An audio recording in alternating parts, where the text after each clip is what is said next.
Survival meant trading shot for shot in a war of attrition. We're diving into the blood and guts brawls that shattered CompuBox, fights where over 600 punches landed, not thrown. From the unforgettable roar of Corrales rising off the canvas to the deafening silence of Wembley as Froch detonated Groves, these are the most punishing, high-volume wars ever recorded. If you think boxing is just about footwork and finesse, get ready to feel every punch. José Luis Castillo versus Diego Corrales.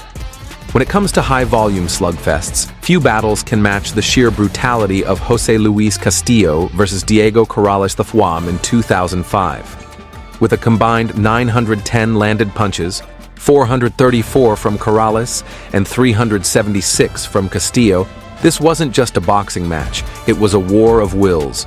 Corrales was floored twice in round 10 and looked finished. But in a moment, that's now etched into fight lore. He spit out his mouthpiece to buy precious seconds, stood up, and detonated a right hand that sent Castillo reeling. Moments later, the referee waved it off. The crowd erupted, not just for the comeback, but for surviving one of the most grueling phone booth fights ever recorded.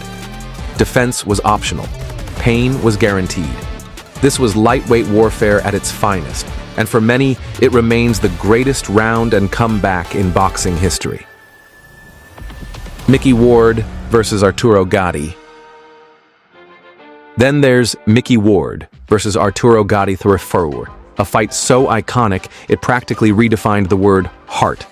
They landed a combined 783 punches, with Gatti throwing bombs and Ward relentlessly punishing the body. Ward's 268 landed punches weren't the prettiest, but they were surgical to the ribs, especially that infamous left hook to the liver that dropped Gatti like a sack of bricks in round 9. Gatti somehow got up and finished strong, landing 515 shots of his own.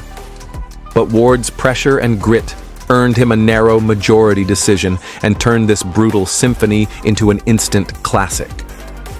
It wasn't about technique, it was about toughness, will, and two warriors who refused to back down. That 9th round, still replayed today as one of the most savage 3 minutes in boxing history. Antonio Margarito versus Joshua Clottey, 2006. Antonio Margarito versus Joshua Clottey was a high-stakes welterweight grind that saw 761 punches land across 12 relentless rounds. Clottey, known for his slick defense, actually outlanded Margarito with 482 strikes, but Margarito's unyielding pressure and legendary chin made the difference. Despite fighting through a hand injury, Clottey held his own early, but as the rounds wore on, Margarito's engine never slowed. Throwing over 1,200 punches, he suffocated Clottey with volume and aggression. It wasn't the prettiest performance, but it was pure attrition.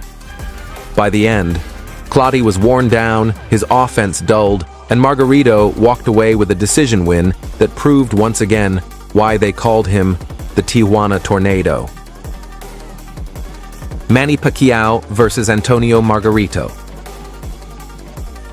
When Manny Pacquiao faced Antonio Margarito in 2010, it was a mismatch in speed, but not in toughness. Margarito had a 17-pound weight advantage on fight night, but it didn't matter.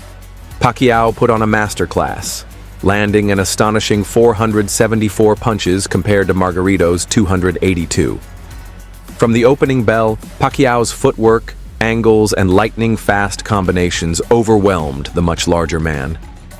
By the later rounds, Margarito's face was a swollen, bloody mess, his right eye nearly shut, ribs battered. But somehow, he never went down.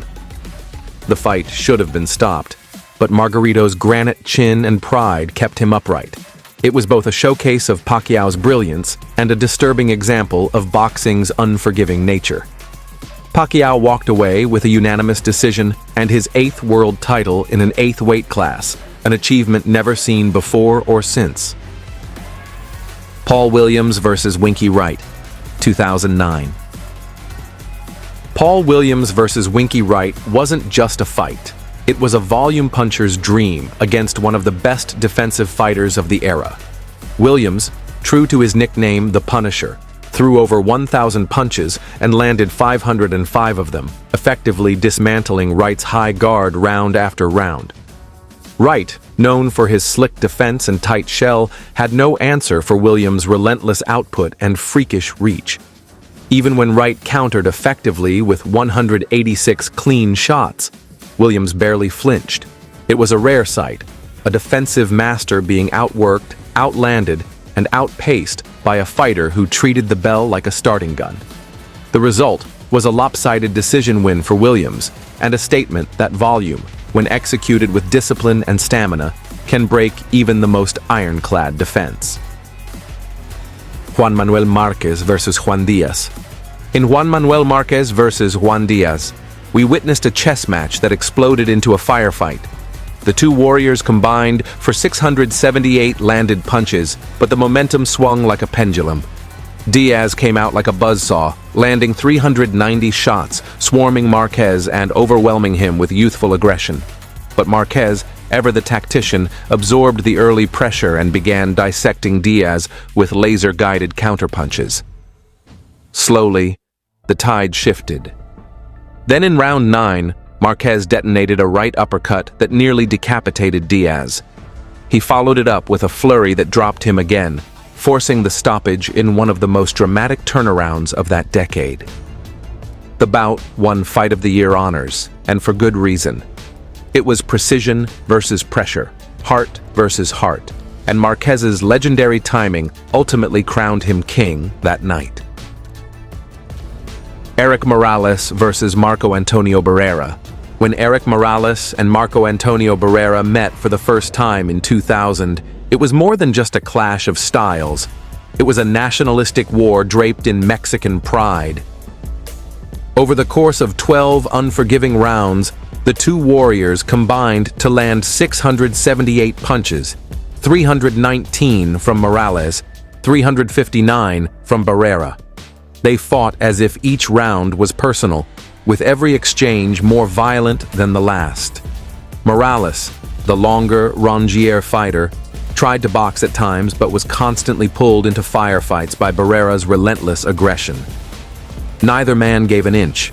The final round saw both slugging it out toe-to-toe, with blood, sweat, and roars from the crowd mixing into something electric. Morales was awarded the decision in a controversial verdict, but the truth was clear. No one really lost. It was the beginning of one of boxing's greatest trilogies and a blueprint for all-out war.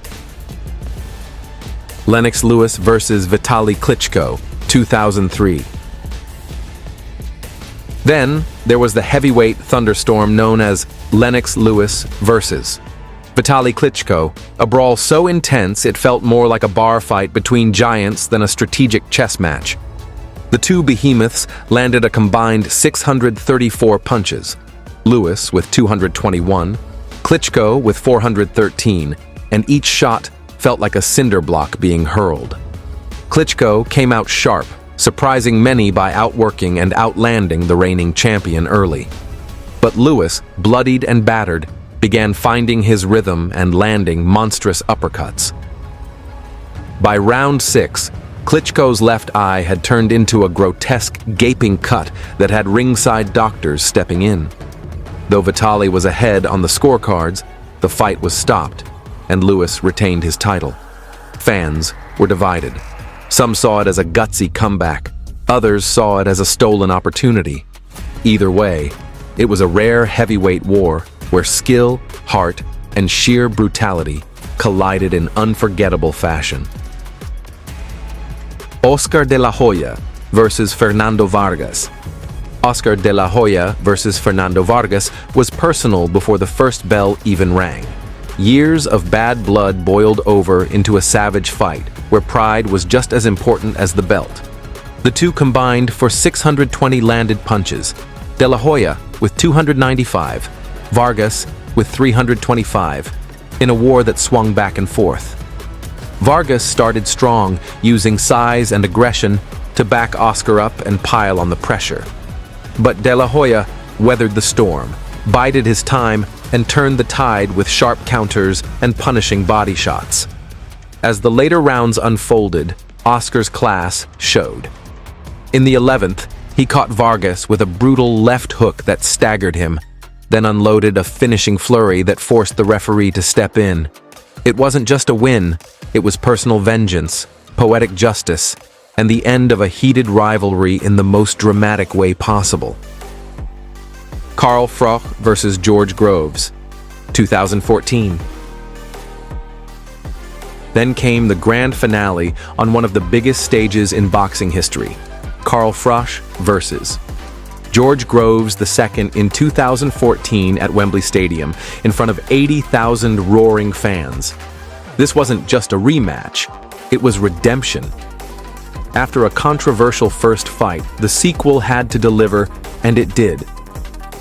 Froch and Groves landed a combined 607 punches, Groves with 439, Froch with just 168, but it was Froch's punches that mattered most. Groves boxed beautifully early on, using angles and speed to outscore Froch and build momentum. But Froch, ever the pressure fighter, stalked and waited. In round 8, he unleashed a thunderous right hand that detonated on Groves' chin and left him unconscious before he hit the canvas. It was a knockout for the ages, the kind of one-punch exclamation point that silenced doubters, settled the score, and closed the chapter on one of Britain's fiercest modern rivalries in the most brutal fashion possible. These weren't just fights. They were wars of endurance, heart, and sheer willpower. Whether it was the toe-to-toe savagery of Gatti Ward or the technical brilliance buried beneath the chaos of Márquez Díaz, each bout left behind a legacy of volume, violence, and unforgettable drama. And while the knockouts often steal the spotlight, it's these punch-soaked battles that truly test a fighter's soul. So, if your gloves aren't laced tight yet, stick around, because the next video just might hit even harder.